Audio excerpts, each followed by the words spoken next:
ಬಂದ ಬರ್ಲಿ. ಹೌದು ಆಫೀಸರ್ ಬನ್ನಿ ಬನ್ನಿ ಆಯ್ತು. ಏನು ಅವ್ರಿಗೆ ಹೇಳಿದ್ದು ಫುಡ್ ಆಫೀಸರ್ ರೀ, ಫುಡ್ ಆಫೀಸರ್.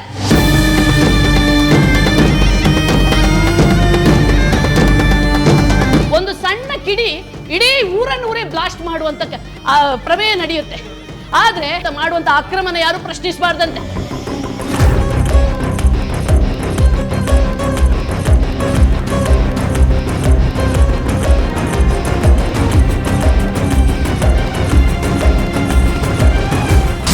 ಗ್ಯಾಸ್ ರೀಫಿಲ್ಲಿಂಗ್ ಅನ್ನುವಂಥದ್ದು ಒಂದು ಜೀವಂತ ಬಾಂಬ್ ಇರುವಂತ ದಂಧೆ. ಇದು ಒಂದು ಸಣ್ಣ ಕಿಡಿ ಸಾಕು ಇಡೀ ಏರಿಯಾನೇ ಬ್ಲಾಸ್ಟ್ ಆಗಿ ಎಷ್ಟೋ ಜೀವಗಳಿಗೆ ಹಾನಿಯಾಗುವಂತ ಆತಂಕ ಇರುತ್ತೆ.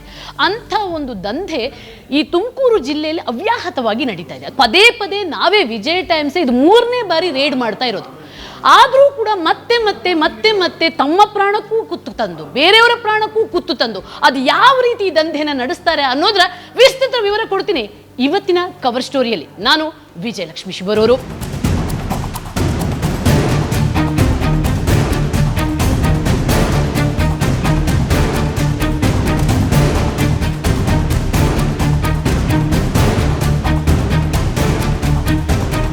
ಎಸ್, ಮತ್ತೊಮ್ಮೆ ವಿಜಯ್ ಟೈಮ್ಸ್ ಆ ಭಯಾನಕ ಮಾಫಿಯಾದ ಮೇಲೆ ದಾಳಿ ಮಾಡಿತು. ಯಾಕಂದ್ರೆ ಅದು ಅತ್ಯಂತ ಅಪಾಯಕಾರಿಯಾಗಿ ಕಾರ್ಯನಿರ್ವಹಿಸುತ್ತಿತ್ತು. ಇಡೀ ತುಮಕೂರು ನಗರವನ್ನೇ ಸುಟ್ಟು ಭಸ್ಮ ಮಾಡುವಷ್ಟು ಅಪಾಯಕಾರಿಯಾಗಿ ಬೆಳೆದಿತ್ತು.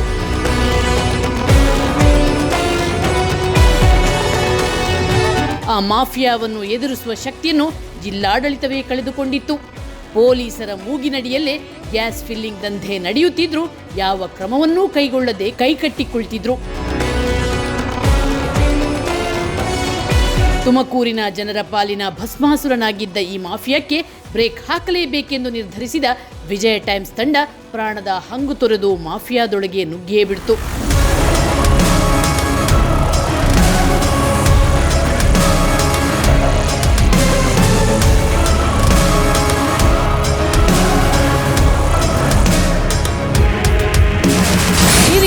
ಒಂದು ಒಳ್ಳೆ ವ್ಯವಸ್ಥಿತವಾಗಿ ಈ ರೀತಿ ಗೋಡೌನ್ಗಳನ್ನು ಮಾಡ್ತಾರೆ. ಆಮೇಲೆ ಎಷ್ಟು ಅಸುರಕ್ಷಿತವಾಗಿರುತ್ತಂದರೆ ಇಲ್ಲೇ ನೋಡಿ ಬೇಕಾದಷ್ಟು ಕೇಬಲ್ಗಳು, ಬ್ಯಾಟ್ರಿಗಳು, ಆ ಕಡೆ ಐಸ್ ಫ್ಯಾಕ್ಟ್ರಿ ಕೇಬಲ್ಗಳು ಹೆಂಗೆಂಗೋ ಇವೆ. ಇದು ಯಾವಾಗ ಬೇಕಾದರೂ ಬ್ಲಾಸ್ಟ್ ಆಗ್ಬೋದು. ಇದೊಂದು ಜೀವಂತ ಬಾಂಬ್ ಇದ್ದ ಹಾಗೆ. ಇಂಥ ಜೀವಂತ ಬಾಂಬ್ಗಳನ್ನು ಇಟ್ಕೊಂಡು ಅವರ ಪ್ರಾಣದ ಜೊತೆಗೆ ಅಲ್ಲಿ ಆಟೋ ಚಾಲಕರ ಪ್ರಾಣದ ಜೊತೆಗೆ ಪ್ರಯಾಣಿಕರ ಎಲ್ಲರ ಪ್ರಾಣದ ಜೊತೆ ಚಲ್ಲಾಟ ಆಡುವಂಥ ಒಂದು ಕೆಟ್ಟ ಒಂದು ದಂಧೆಯನ್ನು ಮಾಡ್ತಾ ಇದ್ದಾರೆ. ರೆಸಿಡೆನ್ಷಿಯಲ್ ಏರಿಯಾಗಳು ಅಂದರೆ ನಿವಾಸಿಗಳಿರುವ ಜಾಗದಲ್ಲಿ ಈ ರೀತಿ ವ್ಯವಸ್ಥೆಯನ್ನು ಮಾಡ್ತಾರೆ. ಆಮೇಲೆ ಒಂದೇನೆಂದರೆ ಇದು ಫಸ್ಟ್ ಟೈಮ್ ಇವರು ಸಿಕ್ಕಾಕೊಳ್ತಿರೋದಲ್ಲ. ಇದೇ ವಿಜಯ್ ಟೈಮ್ಸ್ ನಡೆಸಿದಂಥ ರೈಡಲ್ಲಿ 2ನೇ ಬಾರಿ ಸಿಕ್ಕಾಕೊಳ್ತಿರೋದು. ಈ ಬಾರಿ ನಿನ್ನೆ ನಾವು ರಹಸ್ಯ ಕಾರ್ಯಾಚರಣೆ ಮಾಡಿದಾಗ 20-30 ಸಿಲಿಂಡರ್ಗಳಿಗೆ ಇತ್ತು ಅನ್ನೋದಕ್ಕೆ ಸಾಕ್ಷಿ ನನ್ನ ಹತ್ರ ಇದೆ. ರಹಸ್ಯ ಕಾರ್ಯಾಚರಣೆಯ ಬಲೆಗೆ ಬಿದ್ದ ದಂಧೆಕೋರರು. ಈ ದಂಧೆಕೋರರ ಕರಾಳ ಮುಖವನ್ನು ಸಾಕ್ಷಿ ಸಮೇತವಾಗಿ ಬಯಲಿಗೆಳೆಯಬೇಕು ಎಂದು ವಿಜಯ್ ಟೈಮ್ಸ್ ತಂಡ ರಹಸ್ಯ ಕಾರ್ಯಾಚರಣೆ ಮಾಡಿತು. ನಮ್ಮ ತಂಡ ಮಂಡಿ ಪ್ರದೇಶದ ಒಳಗೆ ನುಗ್ಗಿದಾಗ ಅಲ್ಲಿ 30ರಿಂದ 40 ಗ್ಯಾಸ್ ಸಿಲಿಂಡರ್ ಅನ್ನ ಓಪನ್ ಆಗಿ ಇಟ್ಟುಕೊಂಡು ಬಿಂದಾಸಾಗಿ ಗ್ಯಾಸ್ ತುಂಬಿಸುತ್ತಿದ್ರು. ಇನ್ನು ತುಮಕೂರು ರೈಲ್ವೆ ಸ್ಟೇಷನ್ ಬಳಿಯೂ ಗ್ಯಾಸ್ ರೀಫಿಲ್ಲಿಂಗ್ ದಂಧೆ ಭರ್ಜರಿಯಾಗಿ ನಡೆಯುತ್ತಿತ್ತು. ಈ 2 ಪ್ರದೇಶಗಳು ಜಿಲ್ಲಾಧಿಕಾರಿಗಳ ಕಚೇರಿಯ ಕೂಗಳತೆ ದೂರದಲ್ಲೇ ಇತ್ತು. ಇನ್ನು ನಜರಾಬಾದ್ ಪ್ರದೇಶದಲ್ಲಿ ಗ್ಯಾಸ್ ಅಲಿಗೆ ಸೇರಿದ್ದ ಶೆಡ್ನಲ್ಲಂತೂ ಯಾರ ಭಯವೂ ಇಲ್ಲದೆ ಗ್ಯಾಸ್ ಫಿಲ್ಲಿಂಗ್ ದಂಧೆ ಅಪಾಯಕಾರಿಯಾಗಿ ನಡೆಯುತ್ತಿತ್ತು.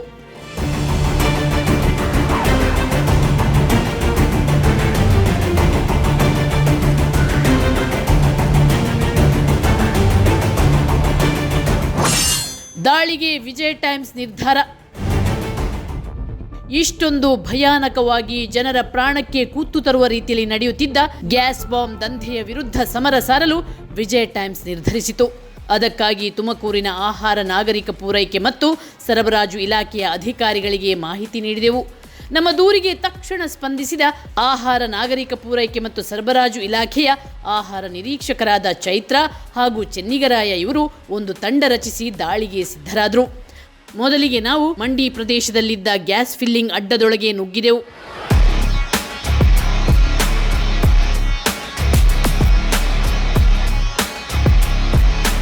ಅಲ್ಲಿ ಆಟೋಗೆ ಅಕ್ರಮವಾಗಿ ಗ್ಯಾಸ್ ಫಿಲ್ಲಿಂಗ್ ಮಾಡ್ತಿದ್ರು. ಗ್ಯಾಸ್ ಫಿಲ್ಲಿಂಗ್ ಮಾಡುವ ಮೆಷಿನ್ ಐಸ್ ಫ್ಯಾಕ್ಟರಿಯ ಪಕ್ಕದಲ್ಲೇ ಯಾವುದೇ ಸುರಕ್ಷತೆ ಇಲ್ಲದೆ ನಡೆಯುತ್ತಿದ್ದ ಅಂಶ ಬಯಲಾಯಿತು.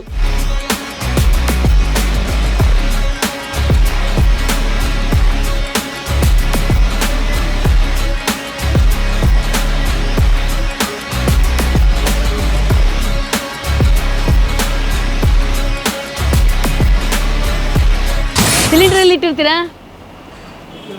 ಮತ್ತೆ ಇದು ಫಿಲ್ ಯಾರು ಮಾಡ್ತಿದ್ದು? ಹಾಂ, ಯಾರು ಈಗ ನಮ್ಮ ಇದಕ್ಕೆ ಹಾಕಿದ್ಯಾರು? ಆಟೋಗೆ ಫಿಲ್ ಮಾಡಿದ್ಯಾರು? ಯಾರು ಮಾಡಿದ್ದು ರೀ? ಹಾಂ, ಏನು ಸುಳ್ಳು ಬಿಡ್ತಿದ್ದೀರಾ? ಏನು ಕ್ಯಾಮ್ರಾದಲ್ಲಿ ನೋಡ್ಲಾ? ಯಾಕೆ ಸುಳ್ಳು ಹೇಳ್ಬಿಡ್ತೀರಾ? ಹಾಂ, ಯಾಕೆ ಸುಳ್ಳು ಹೇಳ್ತೀರಾ?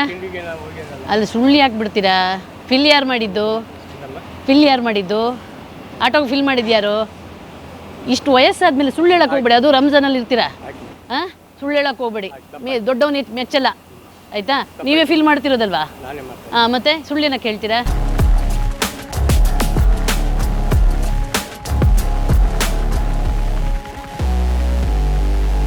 ಮೈಲೇಜ್ ಬರಲ್ಲ ಮೇಡಮ್, ಗಾಡಿ ಮೈಲೇಜ್ ಬರಲ್ಲ. ಮೈಲೇಜ್ ಬಂದ್ರೆ ಇಂಜಿನ್ ಹಾಳಾಗಲ್ವಾ?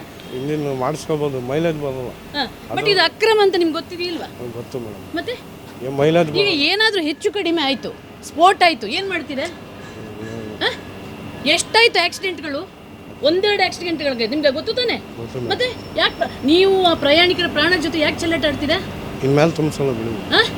ಅಲ್ಲ, ತುಂಬಿಸ್ಕೊಳಕ್ಕೆ ಬಿಡೋದು ಇಲ್ಲ. ಎದ್ದು ನಿಮ್ಮ ಗಾಡಿನ ಸೀಸ್ ಮಾಡಿಸ್ಬಿಡ್ತೀರಾ ಅಷ್ಟೇ.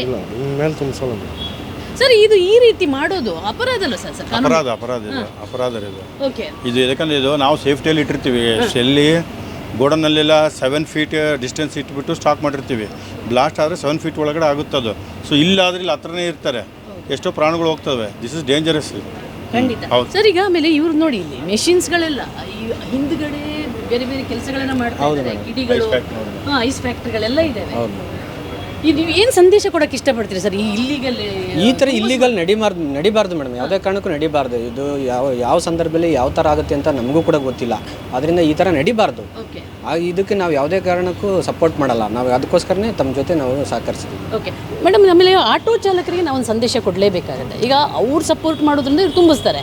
ಅವರಿಗೆ ಏನು ನೀವು ಖಡಕ್ಕಾಗಿ? ಆಟೋ ಚಾಲಕರು ಇವಾಗ ನಾವು ಗ್ಯಾಸ್ ಬಂಕರ್ ಮಾಲೀಕರು ಆಟೋ ಚಾಲಕರು ಮತ್ತು ಮಾಲೀಕರಿಗೆ ಹೇಳೋದು ಏನಂದರೆ, ನಾವು ಗ್ಯಾಸ್ ಬಂಕರ್ಗಳು ಲೈಸೆನ್ಸ್ ತೊಗೊಂಡು ಅವರು ಸೇಫ್ಟಿ ಮೆಜರ್ಸ್ ಇರ್ತವೆ. ನಾವೆಲ್ಲ ಕಡೆ ಹೋಗಿ ಬಂದಿದ್ದೀವಿ ಆಟೋ ಗ್ಯಾಸ್ ಫಿಲ್ಲಿಂಗಿಗೆ, ಬಂಕರ್ಗೆ. ಅಲ್ಲೆಲ್ಲ ಸೇಫ್ಟಿ ಮೆಜರ್ಸ್ ಇರುತ್ತೆ. ಮತ್ತು ಅಗ್ನಿಶಾಮಕದವ್ರದ್ದು ಎಲ್ಲರದು ಲೈಸೆನ್ಸ್ ಕೊಟ್ಟು ನಾವು ಅಧಿಕೃತವಾಗಿ ಅವರಿಗೆ ಕೊಟ್ಟಿರ್ತೀವಿ. ಅಂಥ ಕಡೆನೇ ಹೋಗಿ ಗ್ಯಾಸ್ ರೀಫಿಲ್ಲಿಂಗ್ ಮಾಡಿಸ್ಕೊಳ್ಳೋದ್ರಿಂದ ಸಾರ್ವಜನಿಕರಿಗಾಗಿರ್ಬೋದು, ಇಲ್ಲಿ ನೋಡಿ ಇಲ್ಲೆಲ್ಲ ಮನೆಗಳಿದ್ದಾವೆ, ವಾಸ ಮಾಡ್ತಾ ಇರ್ತಾರೆ. ಇಲ್ಲೆಲ್ಲ ಬಂದು ನಾವು ಇದನ್ನು ರೀಫಿಲ್ಲಿಂಗ್ ಮಾಡಿಸಿದ್ರೆ ಅಕಸ್ಮಾತ್ ಅದು ಸ್ಫೋಟಗೊಳ್ಳೋ ಚಾನ್ಸಸ್ ಜಾಸ್ತಿ ಇರುತ್ತೆ. ಎಲ್ರಿಗೂ ಅಪಾಯನೇ.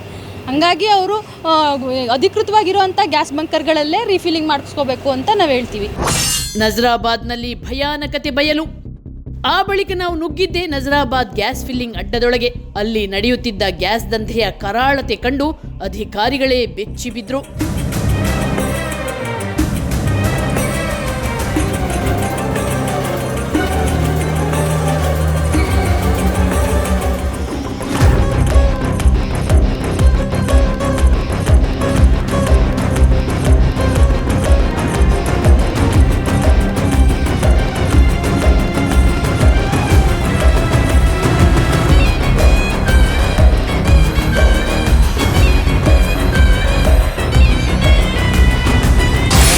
ಲೇಖ ಆಫೀಸರ್ ಬಂದಿದ್ದಾರೆ. ಏನು ಊಟ ಲೇಖ? ಫುಡ್ ಆಫೀಸರ್ಸ್ ಬಂದಿದ್ದಾರೆ. ಯಾರಿಗೆ? ನೋಡಿ, ಸುಮ್ಮನೆ ನಾಟಕ ಆಡಬೇಡಿ, ಬಂದು ಹೋಗ್ಬೇಕು ಅವ್ರಿಗೆ. ಅವನು ಹುಡುಗ ಸಿಲ್ ಮಾಡ್ತಾ ಇದ್ದಾರೆ ನಮಗೆ. ನೀವೊಮ್ಮೆ ಹೋಗಿ, ನೀವು ಹೊರಗೆ ಹೋಗ್ತೀವಿ, ನೀವು ಬಾಗ್ಲಾಕ್ ಬಿಡಿ, ನೀವು ಇಳೀರಿ ಸರ್. ಈಗ ನಿಮ್ಮನ್ನು ಒಟ್ಟಿಗೆ ಸೇರಿಸಿ ಪೊಲೀಸರಿಗೆ ಕಳಿಸ್ತೀವಿ. ಮತ್ತೊಮ್ಮೆ 112ಗೆ ಫೋನ್ ಮಾಡಿ, ಬಾಗ್ಲಾಕ್ ಬಿಡಿ. ಅವನನ್ನು ಇಳಿಸಿ ಸರ್. ನೀವು ತೆಗೀರಿ. ನೀವೇನು ಮಾಡಬೇಡಿ. ಇದು ಇಲ್ಲಿಗಲ್ ಪ್ಲೇಸ್, ಇಲ್ಲಿಗಲ್ ದಂಧೆ ನಡೀತಿದೆ. ಯಾವ ಗಾಡಿನೂ ಮುಟ್ಟುವಂಗಿಲ್ಲ. ಸೀಸ್ ಆಗಿದೆ, ಏನಿಲ್ಲ, ಎಲ್ಲ ಸೀಸ್ ಆಗಿದೆ. Shed, everything. Shed is ceased because illegal activities is going on. Illegal activity ಪೊಲೀಸರು ಬರೋವರಿಗೆ, ಮಹಾಜರ ಆಗೋವರಿಗೆ ಒಂದು ಕಡ್ಡಿ ಆಚೀಚೆ ಆಗೋಗಿಲ್ಲ. ಸುಮ್ಮನಿದ್ ಬಿಡಿ. ಇಲ್ಲ ನೀವು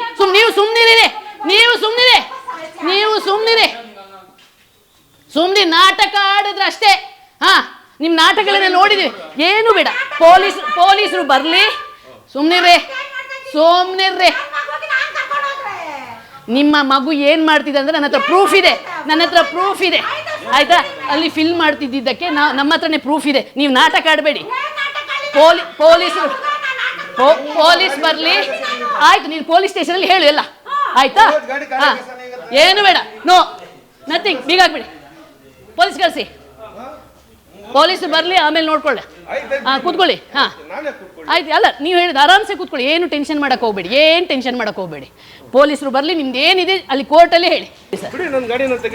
ಹಾಂ, ಬೇಡಲ್ಲ, ನೀವು ಬರ್ರಿ. ಅದೇ ನೀವು ಈಗ ಇನ್ವಾಲ್ವ್ ಆಗಿದ್ದೀರಿ ಅಂತ ಅರ್ಥ. ಸುಮ್ಮನೆ ಕೂತ್ಕೊಂಡು ಸರಿ. 112 ಇಲ್ಲೇ ಇದ್ದಾರೆ. ಬರಲಿ, ಆಯ್ತು. ಬರಲಿ, ಇನ್ಸ್ಪೆಕ್ಟರ್ ಬರಲಿ, ಆಮೇಲೆ ಹೇಳಿ. ಹಾಂ, ಆಯ್ತು. ಮಾಡೋದು ಇಲ್ಲೀಗಲ್. ನೋಡಿ, ಇವ್ರಿಗೆ ಬುದ್ಧಿ ಹೇಳ್ರಿ. ಸೀಸ್ ಆಗಿದೆ. ಫುಡ್ ಆಫೀಸರ್ಗಳಿಗೆ, ಸರ್ಕಾರಿ ಅಧಿಕಾರಿಗಳು ಸೀಸ್ ಮಾಡಿದ್ದಾರೆ. ಸೀಸ್ ಆಗಿದೆ.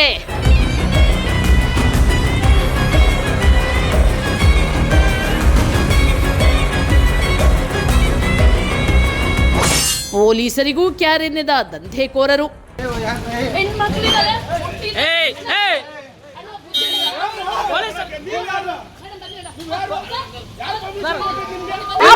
ಮೇಡಮ್ ಬನ್ನಿ ಅಣ್ಣ. ಸರ್ ಬನ್ನಿ. ಬಂದ್ರು ಪೊಲೀಸರು. ಏನು? ಬನ್ನಿ.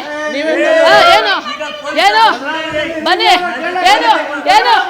ಏನು ಬನ್ನಿ ಸರ್. ಬರ್ಲಿ. ಹೌದು. ಆಫೀಸರ್ ಬನ್ನಿ. ಆಯ್ತು. ಏನು ಫುಡ್ ಆಫೀಸರ್ ಏನು ಮಾತಾಡ್ತಿದ್ಯಾ? ಏನು ತಿಳ್ಕೊಂಡಿದ್ಯಾ? ಆಫೀಸರ್ ಇದ್ದಾರೆ. ಹೌದು, ಫುಡ್ ಆಫೀಸರ್ ನುಗ್ತಾರೆ. ಏನ್ ಮಾಡ್ತೀಯಾ? ಏನ್ ಒಳಗೋಗ್ಲಿಕ್ಕಿದ್ಯಾ? ಸರ್ ನಮ್ಮೇಲೆ ಹಲ್ಲೆ ಮಾಡಕ್ ಬರ್ತಿದ್ದಾನೆ.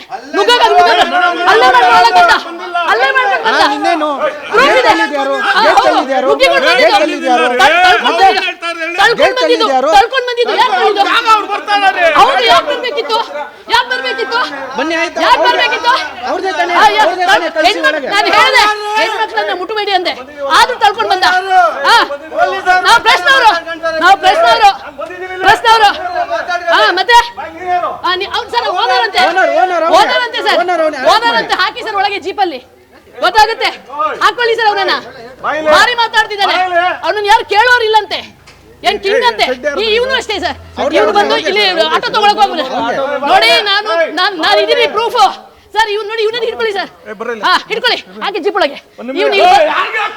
ಹೇಳ್ತೀವಿ ಪೊಲೀಸ್ಗೆ,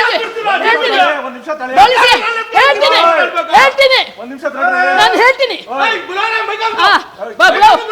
ಆಯ್ತು, ಬುಲೋ ಸರ್. ಹಿಡೀರಿ ಸರ್. ಭಯ ಬೀಳ್ತಾರೆ ಅಂತ ತಿಳ್ಕೊಂಡಿದ್ದಾರೆ ಸರ್. ಭಯ ಪಡ್ತೀವಿ ಇವ್ರು ಕೂಗಾಡ ತಕ್ಷಣ ಅಂತ ತಿಳ್ಕೊಂಡಿದ್ದಾರೆ. ಇವ್ರು ಮಾಡೋ ಇಲ್ಲಿಗಲ್ ಕೆಲಸಕ್ಕೆಲ್ಲ ಸಪೋರ್ಟ್ ಮಾಡ್ಕೊಂಡು ಹೋಗ್ತಾರೆ ಅಂತ ತಿಳ್ಕೊಂಡಿದ್ದಾರೆ. ಮಾಡೋದು ಇಲ್ಲಿಗಲ್ ಕೆಲಸ. ಪೊಲೀಸ್ ಆಫೀಸರ್ಗೂ ಗೌರವ ಇಲ್ಲ, ಖಾಕಿಗೂ ಗೌರವ ಇಲ್ಲ ಅಂತಂದ್ರೆ ಹೌದು. ಇಲ್ಲಾಂದ್ರೆ ಏನ್ ಮಾಡ್ತಿದ್ರಿ? ಇದು ಭಾರತ. ಇಲ್ಲಿ ಕಾನೂನಿದೆ. ಇದು ಭಾರತ ದೇಶ. ಇದು ಕಾನೂನಿದೆ. ಕಾನೂನು ಇಲ್ಲದೆ ಮಾಡೋಂಗಿಲ್ಲ. ಅರ್ಥ ಮಾಡ್ಕೊಳ್ಳಿ. ಯಾವ್ದೋ ಬೇರೆ ದೇಶದವರಲ್ಲ. ಭಾರತ ದೇಶದಲ್ಲಿ ಇದ್ಮೇಲೆ ಭಾರತದ ಕಾನೂನು ಪಾಲಿಸಿ. ನೋಡಿ, ಯಾವ ರೀತಿ ಈ ರೀತಿಯಾಗಿ ಗ್ಯಾಸ್ ಸಿಲಿಂಡರ್ಗಳನ್ನು ಇಟ್ಕೊಳ್ತಾರೆ. ಶೆಡ್ ಅಕ್ಕಪಕ್ಕ ಮನೆಗಳು, ಎಲ್ಲ ಮನೆಗಳಿರ್ತವೆ. ಆಮೇಲೆ ಇಲ್ಲೇ ನೋಡಿ, ಎಲೆಕ್ಟ್ರಿಕ್ಕು, ಕೇಬಲು, ವಯರು ಎಲ್ಲ ಇರ್ತವೆ. ಒಂದು ಸಣ್ಣ ಕಿಡಿ ಇಡೀ ಊರನ್ನೂರೇ ಬ್ಲಾಸ್ಟ್ ಮಾಡುವಂಥ ಪ್ರಮೇಯ ನಡೆಯುತ್ತೆ. ಆದರೆ ಇವ್ರು ಮಾಡುವಂಥ ಅಕ್ರಮನ ಯಾರು ಪ್ರಶ್ನಿಸಬಾರ್ದಂತೆ. ಇವ್ರು ಮಾಡುವಂಥ ಇದನ್ನು ಏನು ಪ್ರಶ್ನಿಸಬಾರ್ದು. ಇವ್ರು ಹೆಂಗಿದೆಯೋ ಹಂಗೆ ಮಾಡಿ ಸರ್ ಎಲ್ಲ ಓಡಿಸ್ಬಿಡಿ ಸರ್. ಸುಮ್ಮನೆ ಅನಾಗತ್ತೆ, ನಮಗೆ ಪ್ರಾಬ್ಲಮ್ ಆಗುತ್ತೆ. ಎಲ್ಲ ಹೋಗ್ಲಿಕ್ಕೆ ಹೇಳಿ. ದಂಧೆಕೋರರ ಅಬ್ಬರ ಹೆಚ್ಚಾಗುತ್ತಿದ್ದಂತೆ Tilak park sub inspector entry ಆದರು. ಗ್ಯಾಸ್ ಫಿಲ್ಲಿಂಗ್ ಅಡ್ಡದಲ್ಲಿ ಓರ್ವ ವ್ಯಕ್ತಿಯನ್ನು ಅರೆಸ್ಟ್ ಮಾಡಿದ ಪೊಲೀಸರು ಆಹಾರ ನಿರೀಕ್ಷಕರಾದ ಚೈತ್ರ ಅವರ ದೂರಿನ ಆಧಾರದ ಮೇಲೆ ಗ್ಯಾಸ್ ರೀಫಿಲ್ಲಿಂಗ್ ದಂಧೆಯ ಕಿಂಗ್ ಪಿನ್ ಗ್ಯಾಸ್ ಅಲಿ ಹಾಗೂ ಇತರರ ವಿರುದ್ಧ ತಿಲಕ್ ಪಾರ್ಕ್ ಪೊಲೀಸ್ ಠಾಣೆಯಲ್ಲಿ ಎಫ್ಐಆರ್ ದಾಖಲಾಯಿತು.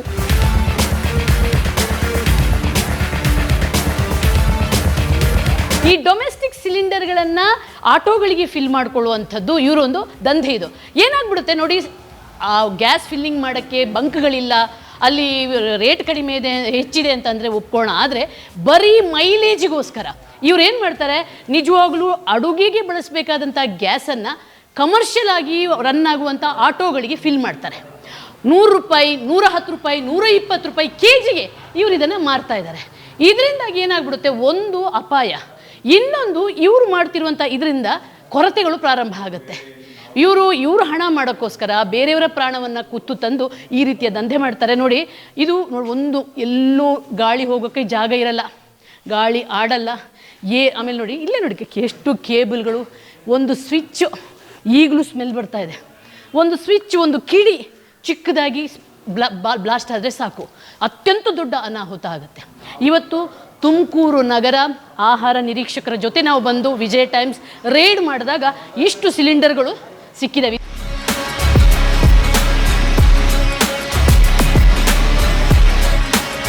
ಆ ಬಳಿಕ ಸ್ಥಳ ಮಹಜರು ಮಾಡಿದ ಪೊಲೀಸರು ಗ್ಯಾಸ್ ಫಿಲ್ಲಿಂಗ್ ಅಡ್ಡವನ್ನು ಸೀಸ್ ಮಾಡಿ 10 ಸಿಲಿಂಡರ್ ಗ್ಯಾಸ್ ಫಿಲ್ಲಿಂಗ್ ಮೆಷಿನ್ಗಳನ್ನು ವಶಕ್ಕೆ ಪಡೆದುಕೊಂಡರು.